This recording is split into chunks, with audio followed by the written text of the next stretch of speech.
तुम्हें मैंने lockdown period रे घरे निहाती भाव में परिवार सहित खुशी थे बोली मोर आशा। तो आम एक खुशी मुहूर्त में निहाती भाव में आज टे गणित पाठ पढ़ा। तो आम सप्तम श्रेणी गणित बहीर पूर्ण संख्या संपर्क में जाना। तो पिला माने आम जो पूर्ण संख्या जाना आगु आम आउ जो संख्या संपर्क में जाचु ता बाबद टी आम डिस्कसन करदे। तो मनीष जितेबाला से गणिबार आरंभ कला सेतेबेले से प्रथम आरंभ करथिला 1 2 3 4 एपरी भाव में जेटा कि आम स्वाभाविक संख्या कही। तो से स्वाभाविक संख्या को आम साधारणतः एन द्वारा सूची था जोटा कि इंग्राजी रे नेचुरल नंबर बोली कहा जाए। तो ये जो नेचुरल नंबर टी आरंभ होची 1 2 3 4 एमती डॉट डॉट डॉट माने असंख्य संख्या अच्छी। तापरे ये जो गणना संख्या परे आउ जो संख्या आसला तो मु गोटे उदाहरण देवी पिला माने। तो आम जदि एटी आम जदि जन पाखरे 6टी लेंबू अच्छी एवं से जन ठार आम 6टी लेंबू को आम नहीं जीव तो केतोटी रही निहाती भाव में गोटे भिन्न धरण संख्या आसुची। तो यहाँ को आम कौन कहूँ शून्य बोली कहूँ। तो आम यही 6 रु 6 विजय कलापर जिते जीरो आसला माने एठी आउ किछि नाही। तो यही जीरोटी जेहेतु आमको गणिबारे सहयोग करुचे तेणु यही गणना संख्या बा स्वाभाविक संख्या को टिके बढ़ाई दि जाइछि एवं ताकू संप्रसारित स्वाभाविक संख्यार नाम दि जाइछि जोटा कि आम एन स्टार हिसाब से आम सूचुछु। तो सेठी कौन ये जीरोटी मिसी जाइए एवं 0 रु स्टार्ट होती 0 1 2 3 4 एमती डट डट डट।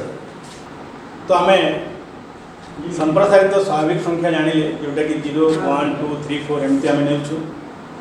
ता व्यतीत आहरी मध्य संख्या अच्छी। तो मुझे एक उदाहरण देवी। मन कर पिला माने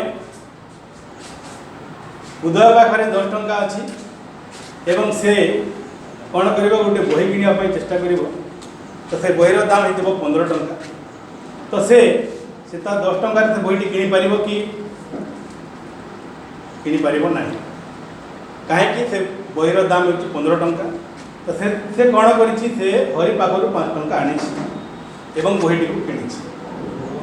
तो से जो 5 टंका आनी तो से उदय कौन कर 5 टंका फेरवा पड़ो माने से बर्तमान -5 टंकार अच्छे। तो यपरी भाव में आम माइनस संख्या गुड़िक आसूँ जहाँफल कि आम साधारणतः से माइनस संख्या को जब आम 1 -1 -2 एमती भाव में जदि यही संख्या रेखार लिखा 0 बाम पटरे एवं 0 डाण पटरे जदि प्लस संख्या को लिखा ताहले यही संख्या रेखाटी साधारणतः पूर्ण संख्या को सूचाई थाए। तो पिला माने आम जो कथा कहले कि नेगेटिव कथा एवं पॉजिटिव कथा। तो से उदय पाखरे जो 10 टंका थिला से तार धन तेणु ताको आम धनात्मक बोली कहले किंतु ता पाखरे आउ 5 टंका नथिला से ऋण आनिला तेणु ताको आम ऋणात्मक संख्या बोली आम कहले। तो वर्तमान ये जो संख्या रेखारे आम जो संख्या मान को लिखिछु पूर्ण संख्या मान को तो यही संख्या रेखा व्यवहार करी वर्तमान आम कौन करवा केतोटी प्रश्नर समाधान करवा। तो मु प्रथमे आसबि यह केवल आम संख्या रेखा व्यवहार करवा। तो आम जो जीरो अच्छी ये जीरोर डाण पटरे जो संख्या मान अच्छा से पॉजिटिव संख्या आम जोटा कि +1 +2 +3 एमती अच्छी एपटा सब जोटा कि ऋणात्मक संख्या।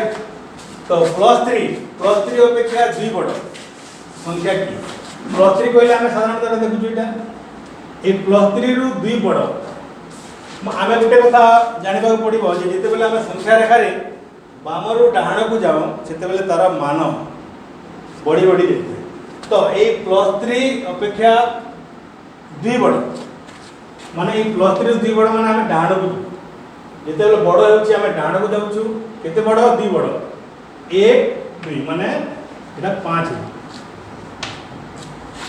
केउ संख्याटी 0 अपेक्षा 4 कम एटी 0 अछि कम कहले कोन 4 कम कहले आमे साधारणतः बाम पार्श्व को आसीबा 1 2 3 4 माने एटा कोन हला हम -4 कोन हला -4 -3 और +2 मध्य रे पार्थक्य केते वर्तमान हमको पार्थक्य मागिछि तेणु आमे पार्थक्य कोन करबा +3 होछि एटा एवं +2 होछि तो ए पार्थक्यटा कोन करबा आमे गणि दबा एठू ए पर्यंत गणि दबा पार्थक्य 1 2 3 4 5 तो पार्थक्य केते हबो 5 तापर आउटे प्रश्न अछि +5 और +2 रो जोगफल केते +5 कहले आमे साधारणतः एटा बुझछु +5 और +2 एटा सहित आमे 2 जोग करबा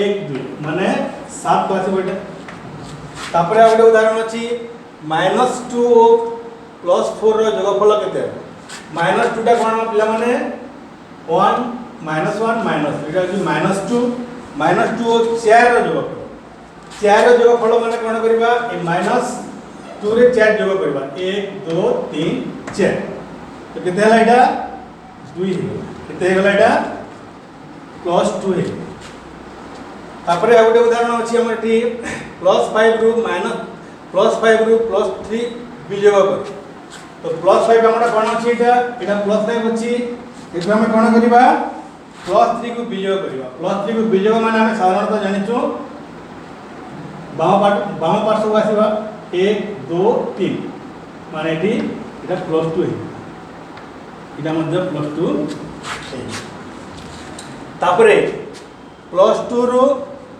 +4 वियोग करबा +2 टा कोडा एटा हला +2 एटू +4 वियोग करबा माने 1 2 3 4 ई पर्यंत आसी जिवो जेटा कि -2 हे जेटा कि -2 हे जिवो तापरे -2 रु +3 वियोग करबा -2 एटा होची -2 रु +3 वियोग करबा माने एपटे आसीबा 1 2 3 ई पर्यंत आसी वियोगटा एपटे आसी जिवो बोले कोन हलाटा -5 कोन हला -5 आ गोटे मुख्य उदाहरण अछि -1 रु -4 वियोग करबा -1 रु एटा होची -1 रु -4 जेते बेले कोनसी संख्या रु धनात्मक संख्या को जोग वा वियोग करछु जोग कले डाण को जाउछि एवं वियोग कले बाम को आछि किंतु धनात्मक संख्या को यदि हमें एठी वियोग करबा ताहे ता कोन हो टिके उल्टा हे माने वियोग कले ता डाण पार्श्व को चले तो एठी -1 रु -4 को यदि जेतले वियोग करि दबा ताले एटा कोन हो 1 2 3 4 ई पर्यंत आसी जबो एवं या 3 तो पिला माने या साधारणतः हमर उदाहरण उडा थिला तो हमें कोन करबा अभ्यास कार्य हमर कोहिले जो अछि सेउडा हमें समझते करि दो।